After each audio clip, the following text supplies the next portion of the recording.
Good afternoon, everyone. I hope you are well and hearty today. Webinar is on role of compliance in cybersecurity. I am Bipin Mishra, your host, will be with you forming 1 hour.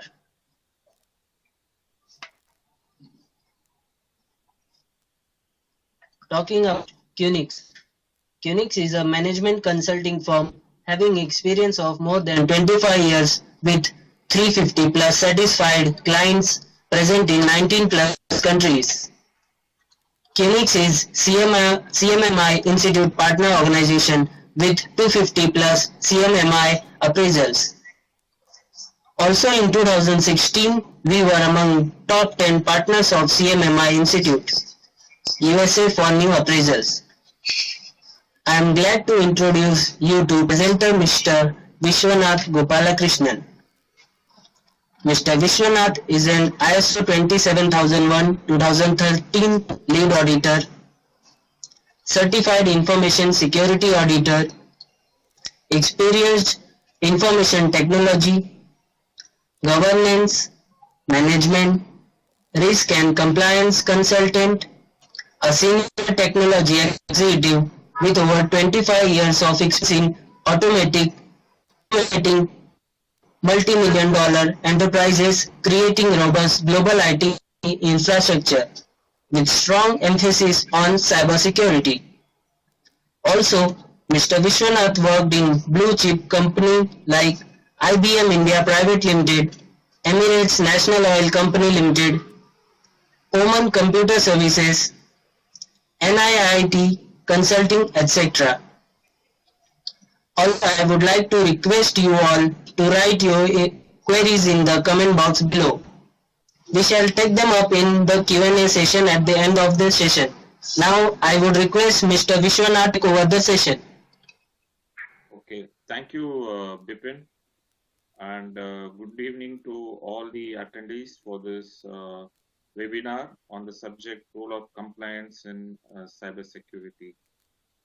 As Mr. Bipin had informed, the webinar time is around 45 minutes. After that, we'll have a small session for question and answers. So I'll start with the agenda for the webinar. I will start with the status of threats today. When I talk of threats, it's the cybersecurity threats that is happening today. Then we will go a little bit on what is cybersecurity and what are the challenges that facing cybersecurity. Then I will embark on the subject of compliance, which is the main topic I will try to cover. And from compliance, we'll talk about frameworks that will help companies to be in compliant with standards, regulations, legal issues, etc. And of the framework, I will look at ISO 27001-2013 framework. This framework is directed towards the information security management system and how that can help a company to not only be secure and in the long run be compliant. And the last topic is how can QNIX help in this process of not only implementing ISMS, but also how the organization that has implemented ISO 27000 can also be in compliance with the legal, regulatory, and standards. So my first slide is, what is the status of threat scenario? I like to say that the general importance of cybersecurity is widely known. If you talk about any country, that is the well-developed country to the developing countries, cybersecurity plays a very big role. The word cybersecurity is also synonymous with threat. When we say cybersecurity, it is quickly followed words like cybercrime, cyber war, cyber threats, etc. So threats are part of cybersecurity, and threats are there in the complete cybersecurity food chain. Recently, I was reading a report by one highly regarded information security analyst, and he said that 97% of Fortune 500 companies have been hacked. So what is left is 3%. But he continues to say the 3% have also been hacked, but only thing they just don't know that they have been hacked. So today cybersecurity is not limited to a particular industry. We cannot say that it affects only banking, it affects finance, it affects IT, or it affects social networking. Cybersecurity affects all industry today, starting from the manufacturing, infrastructure, government, health, banking, the retail industry. You name the industry, entertainment industry, the gaming industry, whatever industry you name it, there is cybersecurity threats there everywhere. Why? Why is this? Because today all industries increasingly rely on complex and often connected systems. It may be due to the complexity of the system, they may be due to the industry, maybe due to the geographical location, and most importantly, the threat of constantly changing data or exchanging data. Most of today's companies, whether they are small, big, large organization, they store their information mainly in electronic form. So what is the threat? If you have it in electronic form, the first thing is they might be attacked, maybe stolen, maybe erased. Secondly, software development companies also use computer-aided tools to develop products. Companies in the field of IT services also use IT for their operations. So IT is there everywhere. So as I said, whenever you have IT, the role of information technology and connectivity to internet, there is always threat that will be there. Now I put this particular image so to tell a news about, we all know what happened with Punjab National Bank. As we all know, Punjab National Bank is India's second biggest state-run bank. This scam was discovered in February, that is last month, and it has totally stunned our country's financial sector when they announced that they discovered a scam or a fraud worth almost 11,400 crores at a single branch in Mumbai.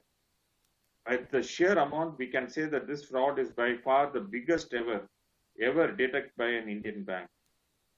Well, the bank now, the investigations are on. They say that they're still not found out how the scam happened. They are investigating, interviewing all the current and former executives. But it all leads to one statement, which is a very simple statement, but at the same time, a very alarming statement, which means no one was paying attention. When this scam was happening, no one was paying attention. No one was bringing out that this is happening.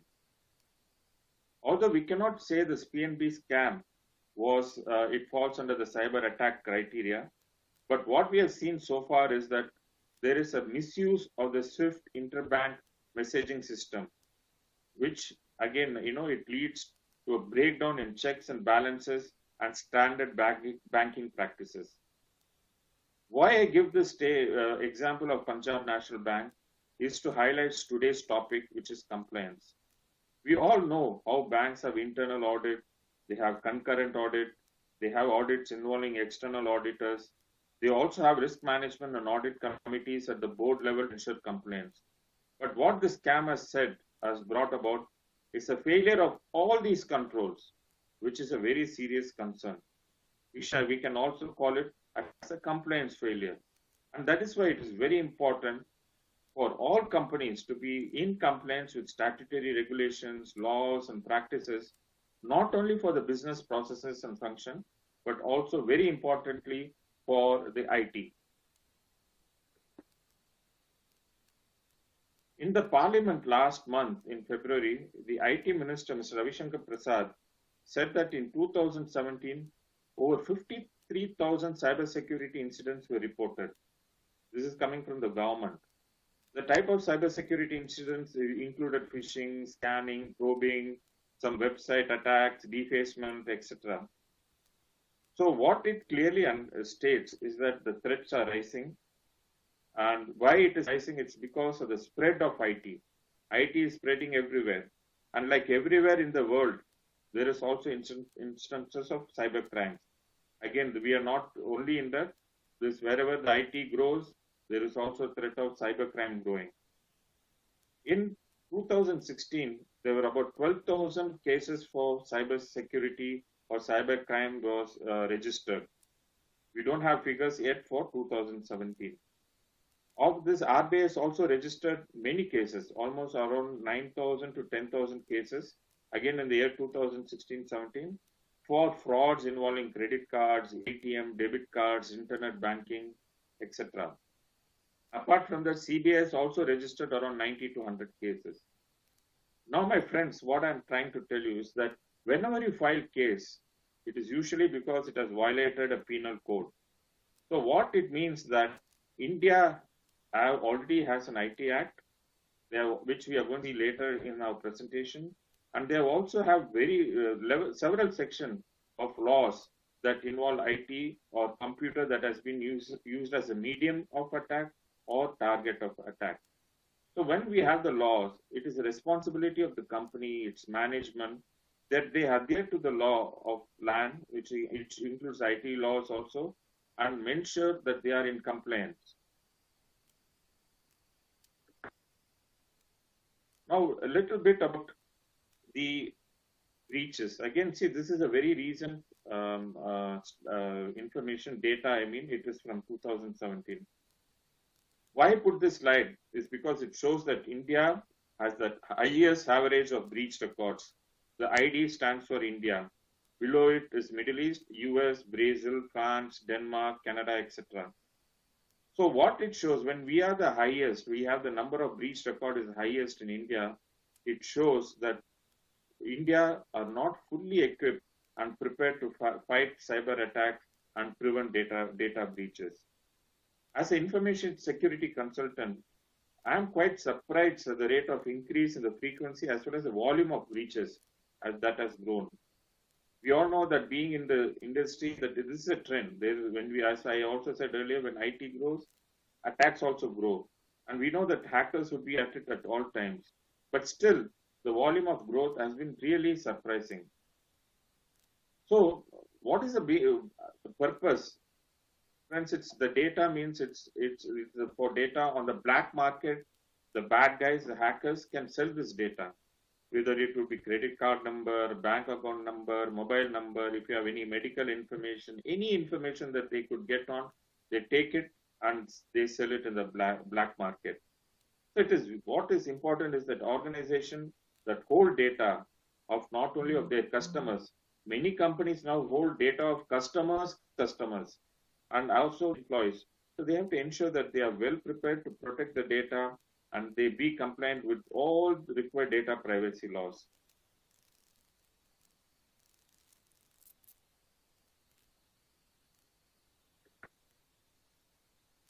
So this slide shows the growth of the internet population. See, now we are already reaching 500 million.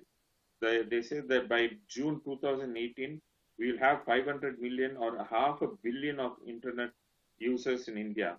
Okay, this is what typically a SWOT. You have the opportunity, we have the strength because there is a huge influx of internet where rural areas coming. So what happens is there is a lot of scope for a business. Okay, we live in an age of which is called the information, or today called the digital age or digital economy. And internet is the biggest revolution of this age. Although we were quite slow in the beginning, India was growing, and a few years I saw the influx or the effect of internet was much less, but today it is growing, and I think by soon we'll have the highest number of internet literate population in the world. So what has this really resulted in? This has resulted in huge increase in business. Many businesses are going online. There is an increase in a lot of online shopping portals or malls, and many in business. I think the people are not on the business that are not on the internet are much less, and there are many of them are offering the products and services through e-commerce websites. Many startups are starting up using internet to leverage growth. So what happens with the growth? There's a lot of employment opportunities. And it has opened up new opportunities, especially to the strongest segment of the Indian market, which is the youth, who have grown up in the world of the internet.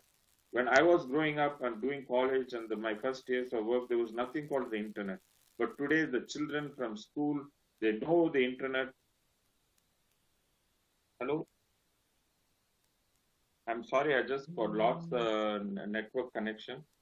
So I was talking about the growth of the internet, and what has happened is that there is a growth. At the same time, it has created a lot of opportunities, especially for the youth. And however, today, as I was talking about earlier, we need to look at the security, also the how to protect the data.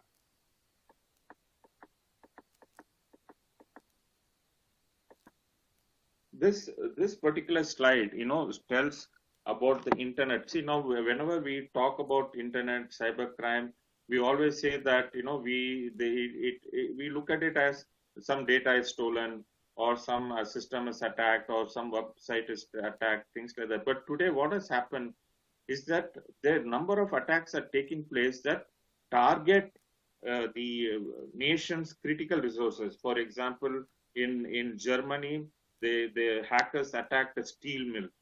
Where in Ukraine, they attacked the electricity system. And in some other place in Russia, they attacked surveillance cameras and on a particular pipeline.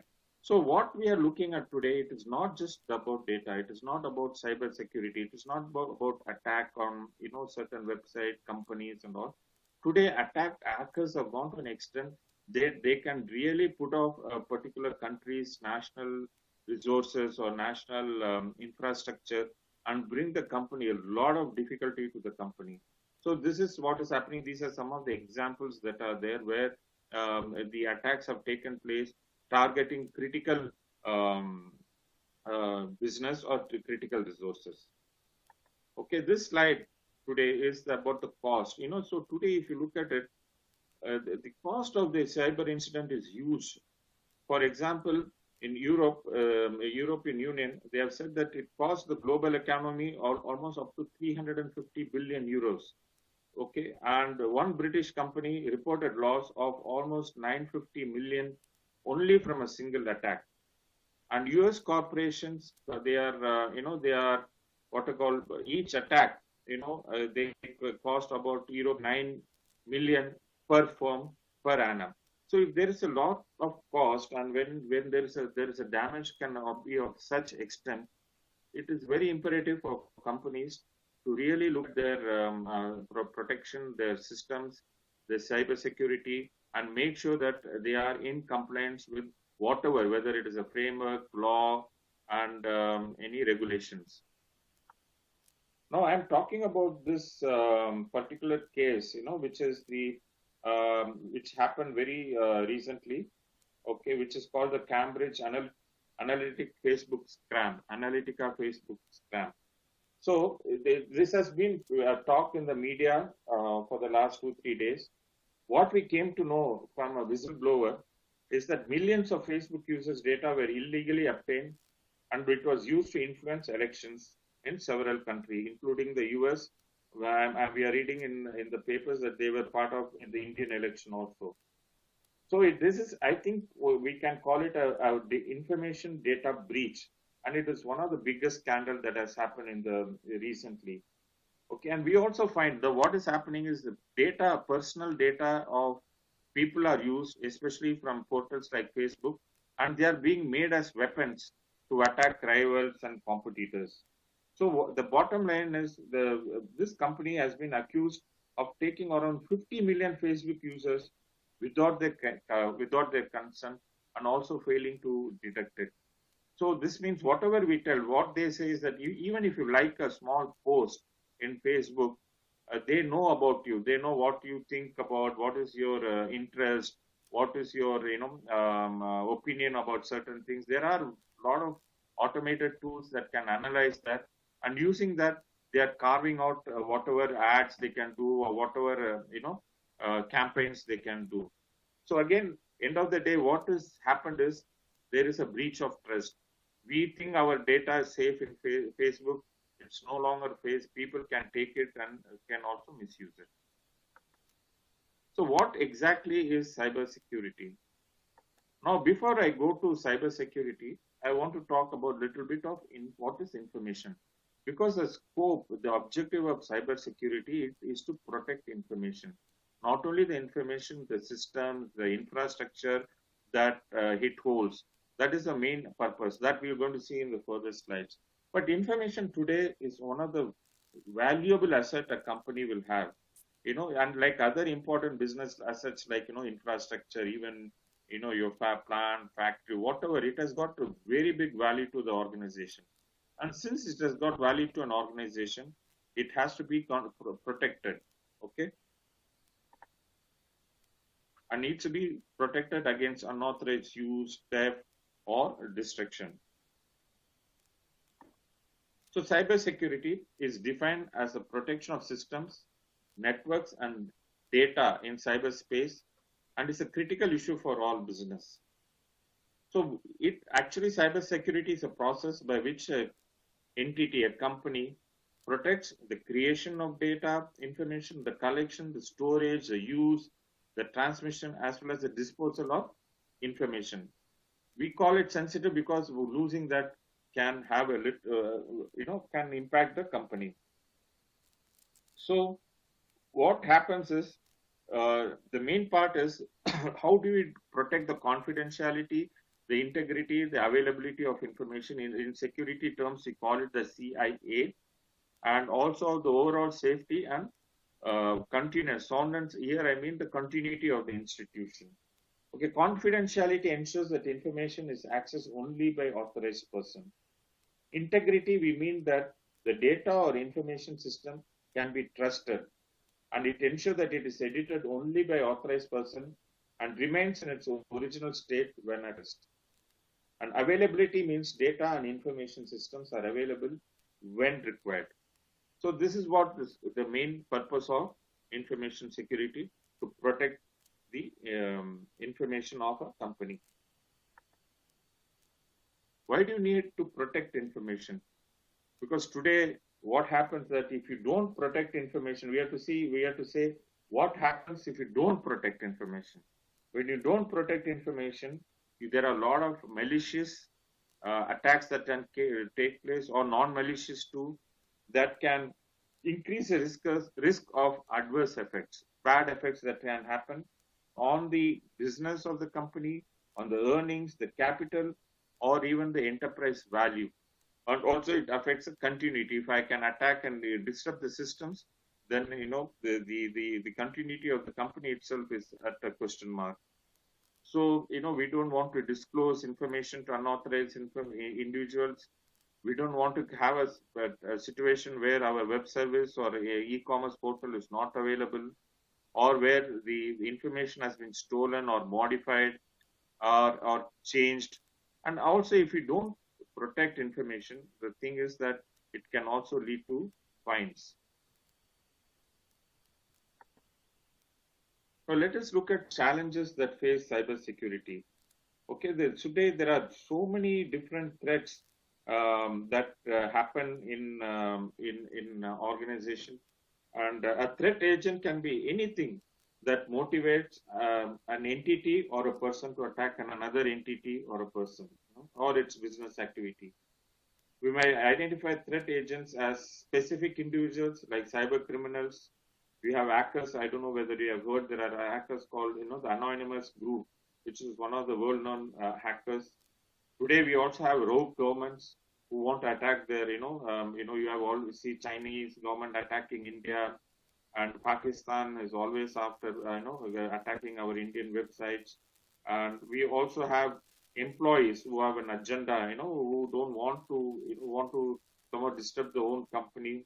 Then online social hackers, cyber terrorists, and they come through all these threats, through information leakage, through various tools like botnets and other malware attacks, identity theft. Then you have worms, trojans, injecting malicious code, physical damage, theft of information, etc. So this is what is happening every day. You can imagine that the companies are facing these sort of threats, and a company has to be prepared to face these threats.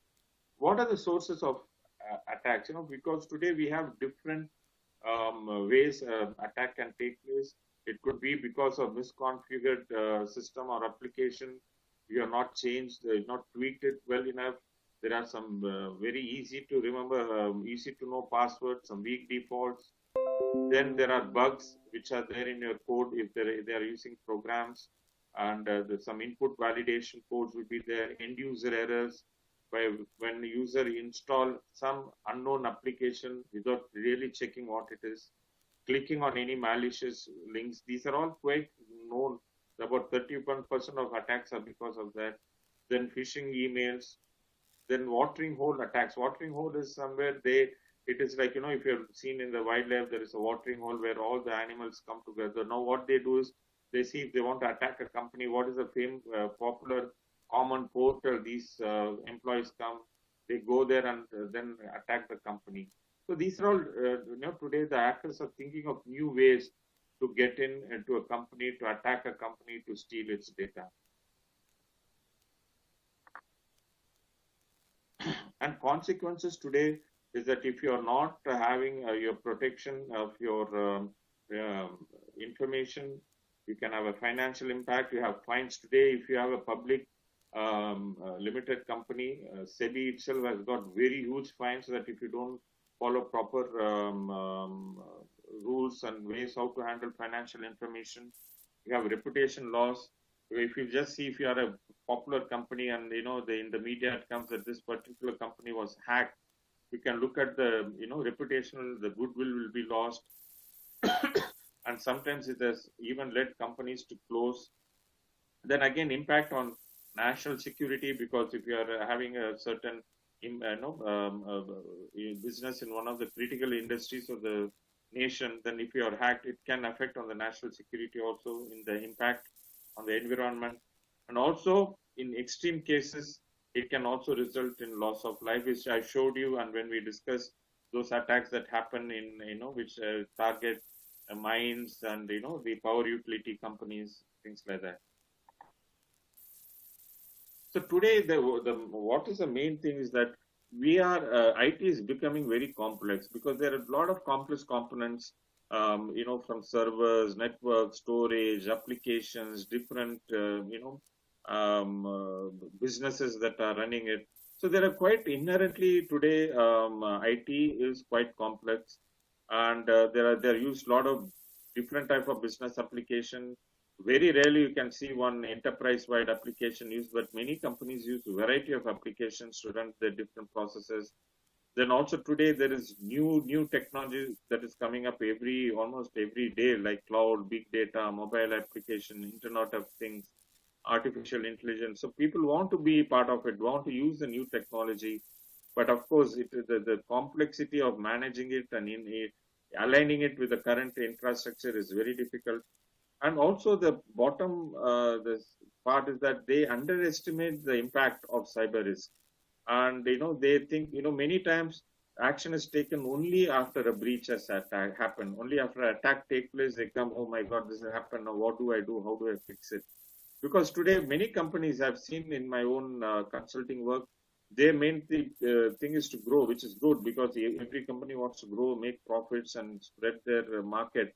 But what cost? If you don't do your risk analysis properly, or if you don't do your testing properly, you're going to get really attacked, and they are not well prepared today. That is also an issue. They're not well prepared to manage these threats.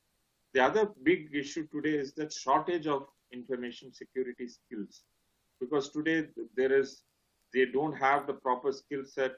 They have said that 49% of IT executives have no measure of security effectiveness. What are the things to do? They don't know how to measure security impact, how to measure that these are the metrics that I need to have. They don't know. They don't have a risk strategy, and 83% of the companies enterprise have difficulty in filling the jobs, finding the right security skills for their company. So today this is a very big issue, and and I think many of the even universities and governments are also trying to address this issue by making many people aware and trying to include programs that can bring about skilled security resources. So let us talk a little bit of compliance. So today, if you look at it, these are some of the important compliance regulation that we have. So GDPR, I don't know how many people have heard this word. This is the General Data Protection Regulation from EU. Then we have PCA for the credit card industry, the SOX for the financial, but more related to the American industry. We have the Indian IT Act, FISMA and HIPAA again, for the health industry, and again for the finance and the companies. So these are some of the regulations that are already there, and which many companies try to comply with. So what happens today is that if you're not compliant of any of the regulation statutory requirements, there are heavy fines. So some of the examples are put recently. Union Bank was given a 3 crore penalty for non-compliance with KYC norms. SEBI has fined NDTV and others for disclosure lapses. As I was saying, there are huge lapses, and some of the fines by SEBI go up to 25 crores. So these are examples. And now with new GDPR, businesses are facing almost like 760 million of euros if they don't comply with new GDPR. So these are fines that are there today, and companies have to be aware of this and make sure that their operations and are in compliance with the regulation.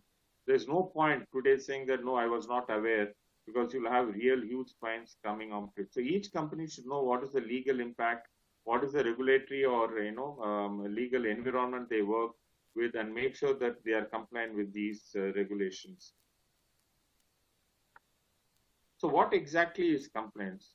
It is actually order or set of rules which we comply, which is set by an external or a certification body. Example, government will set regulation and laws.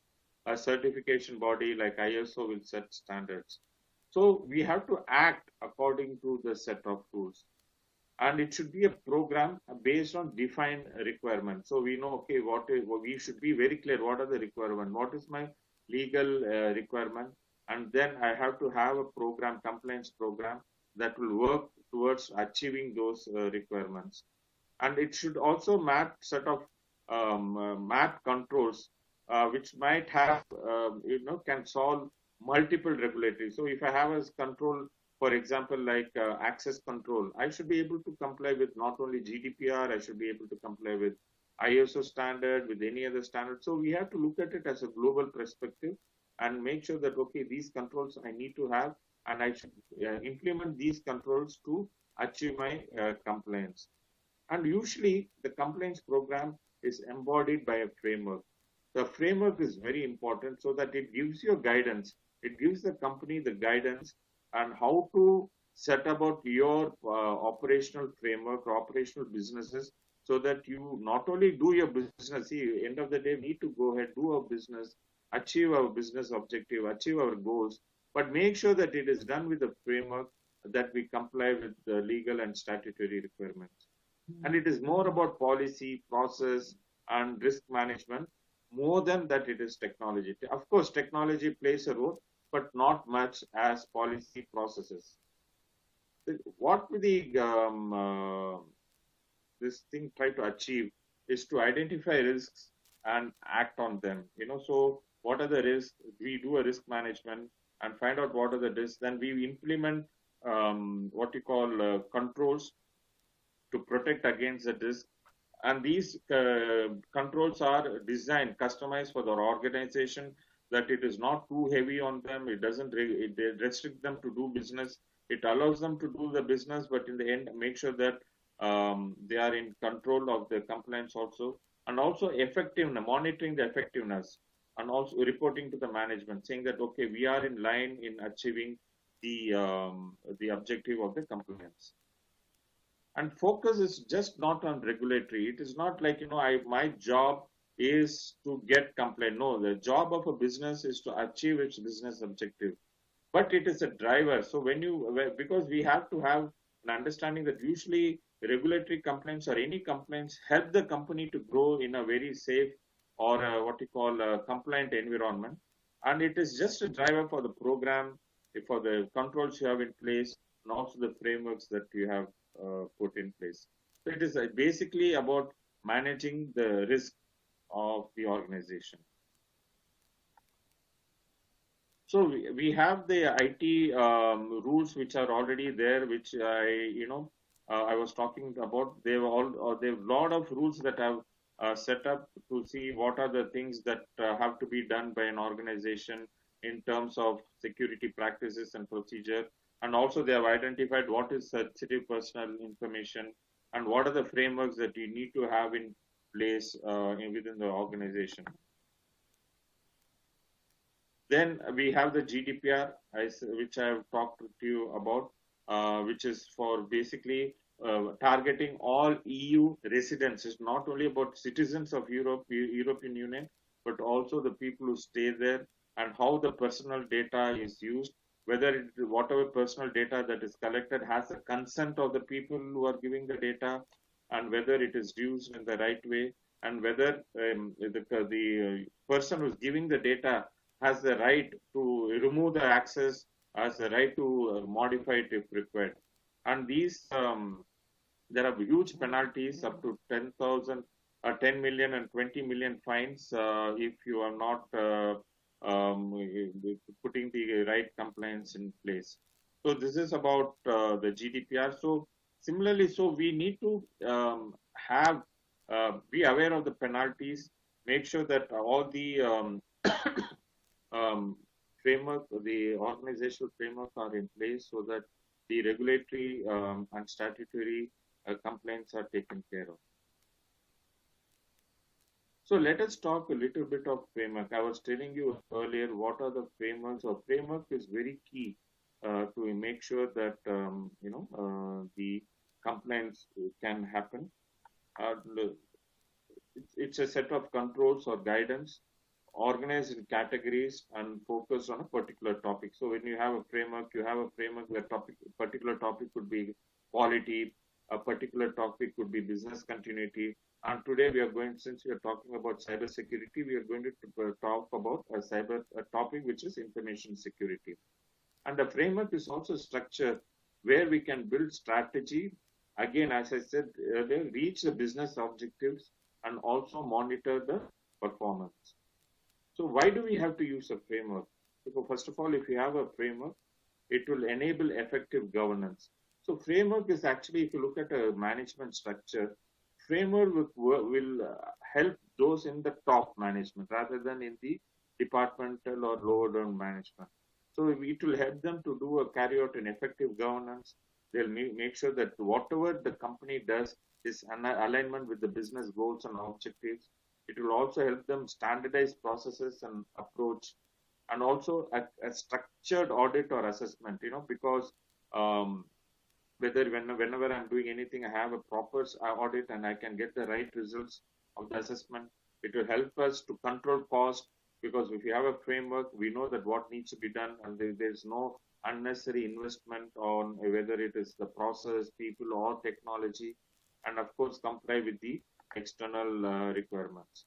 So these are some of the frameworks we have. Today we are going to talk about ISO 27001. We have control objectives in IT called COBIT. ITL is again for the IT service management. NIST is for the information security standards of US. And then we have card, industry specific, for example, the PCI is for the payment card. And there are other, like POSO is for financial business, ERM for enterprises, ISO 31000 for enterprise risk management, things like that. So we have different frameworks which are in place. Today, I will little bit go through the 27001 2013 framework, which is for information security. So it gives you the guidelines, a set of controls on how we can design and implement an information security management system. The risk management is a very key component of the ISMS, and this is also part of the ISO 27000 series of security standards.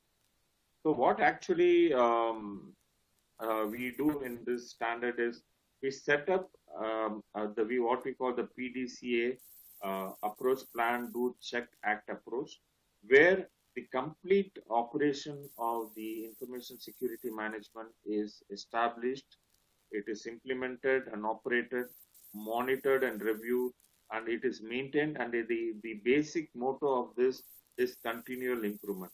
So whenever we start with an ISMS, there are certain goals that we set, what we achieve.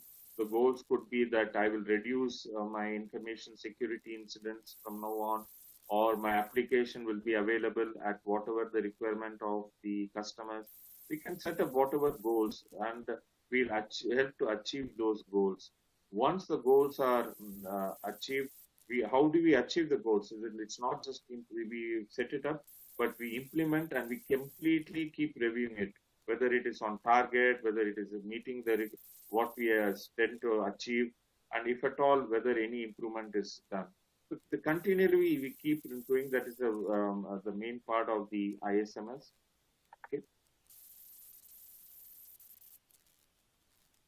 So what we do, what happens with this certification is that not only we will try to achieve the regulatory compliance which is set up by outside. For example, if I have ISO 27000, I make sure that I am compliant with, let's say, the IT Act of India. I'm also compliant with the GDPR. So it just gives you a best practice approach for handling personally identified data or sensitive data. When I have it, I also have internal compliance, so that I know all the processes, the operation that I do are in compliance with the requirement. Also, I can give proof to third party saying, look, see, I am already compliant and I am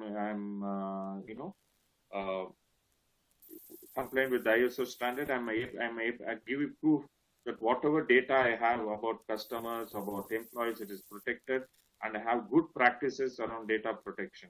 So this is also what I can show to my customers or my auditors or suppliers, whoever wants to have that information. Okay. So how can we help in this process?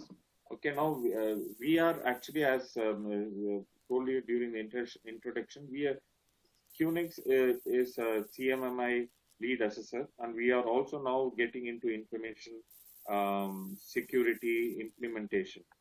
So we can assist organizations today to comply with ISO 27001 requirements. And we have a very successful methodology that we have already implemented to many customers, and we also help them get the ISO 27000 certification. So there is a proper process that we carry out, and so we start with the project initiation. We conduct a gap analysis. We look at what are the current processes the company has, the procedures they have, and how they are in line with the ISO 27001 standard. If there are any gaps, we highlight those gaps. We help the company to define an ISMS scope. What is the scope? What is included? What is excluded? We also help the company to really identify their assets, their information assets, the surrounding assets like network, servers, whatever data centers, and communication room. We also help the customers to classify those assets. What is confidential?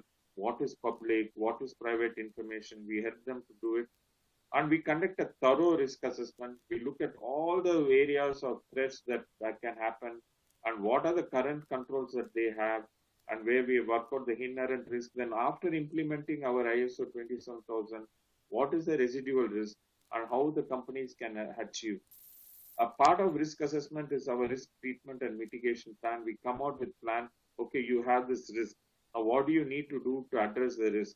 What are the things that you need to implement? Do you have to have a new equipment or a new software? Do you need additional training? Or do you need anything else, any processes that can help you at a cost that customer is satisfied or a content with? We don't bring a lot of costing. It is just whatever cost they can appropriate. We always call it the appropriate cost. Then we also help preparing documents for required for ISO standard, like all the type of policies, procedure, the guidelines, ISMS manuals. Then help them define the scope statement. We also help them with how they do the internal audit, the setting up of the goals, the objectives. We help in the complete approach and also help in implementing policies and the procedures. Once the policies are established and approved by the management, we go to the next step, go work with the departmental heads, make sure that how these policies are to be implemented or done in the current operation. We also do training and awareness and our pre-certification audit. So before a external auditor comes, we look at the processes and see whether they have the setup internally for them to face the audit and come with flying colors.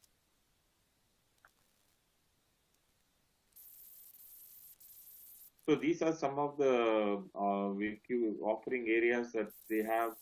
We have in QNIX for the business process improvement solution. We have the information security and risk management solution.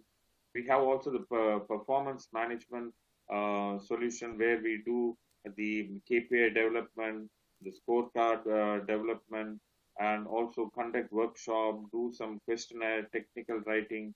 And also we have the QNIX Learning Academy, where we teach skills on quality on process improvement, on IT skills, cybersecurity training, as well as soft skills. So I've come, taken the time of 45 minutes. I've finished my the presentation.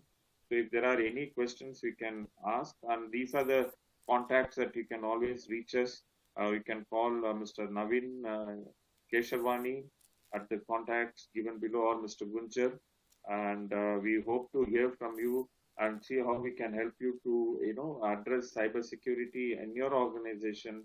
Also find out what are the possible threats that affect your organization and how to mitigate, manage the risk that affect the organization. End of the day, as I keep telling, the goal of the organization is to do its business much better, increase its revenue, increase its profit share, increase its market share.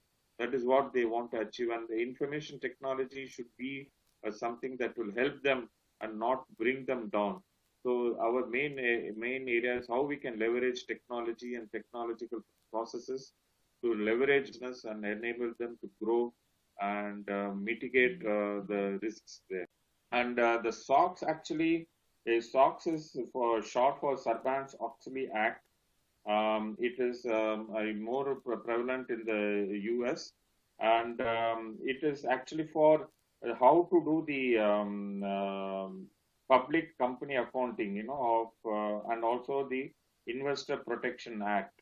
So it makes sure that the investor or the shareholder is taken care, and there is again some sort of financial compliance, financial regulations are adhered to, and they see, for example, whether the evidence are kept properly, or whether the requirements for the US federal law are taken care of. So these are certain things which are there, and mostly it is for the financial part or accountability part. And also IT get involved because most of the information are kept in the infrastructure technology or IT technology. So it does that, covers that. Hope and you can find out more from the web also. So, or it's also on the QNIX website. So Mr. Kotale, thanks for the question. What are the basic requirements for implementing ISMS at organization? Basically, see, what it is as I told you in my presentation, ISO 27001 is a framework. So we need to implement the framework in the organization. And ISO standard, the 27001 standard, gives a guideline on how we go about it and what are the different responsibilities for the senior management and the other companies, the members of the company. So what it does is, it actually does, do you have the policies, you have the process to ensure an information security management system is in place? Do you have a scope? What is the scope of your information security? Is it only at your head office, or are you covering the head office and your branches? And if so, do you have the right set of processes in your organization? Do you have policies? How do you do your recruitment? Do you have a background verification check? How does your physical security is taken care of? Have you identified which are all the locations that have got critical information? Have you taken necessary precaution for that? How's your software development is taking place? How's your business continuity management is in place? How does your supplier management takes place? So we look at all these processes in your organization and make sure that the all whatever you do is in compliance with ISO.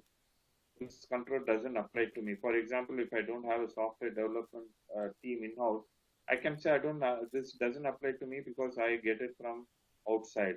But of course, the auditor or as a consultant, we really have to see, is it really so, or does it apply to your organization?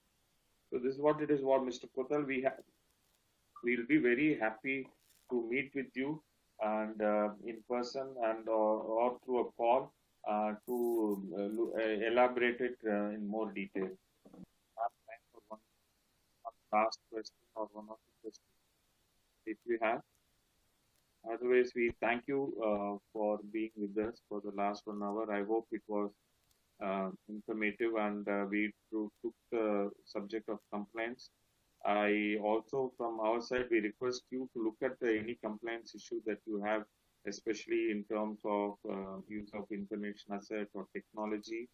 You can always call us for any assistance or discussion that you require, and we'll be very happy to meet with you and take this up. And also with the GDPR coming, I think GDPR rollout is on May 25th of this year. If you are dealing or any business or you are collecting information of any European residents, we request you to consider that. If you want any assistance or clarification on that, you can always call us. We can discuss that with you. So once again, thanks for being part of the webinar, and we look forward to meeting you again very soon in our next webinar. This webinar, I am told, will be available. We'll be uploading it in YouTube also. Thank you. Thank you for the session, sir. It was really informative session. For the participants, if you have any queries, you can mail me on my email ID. Thank you.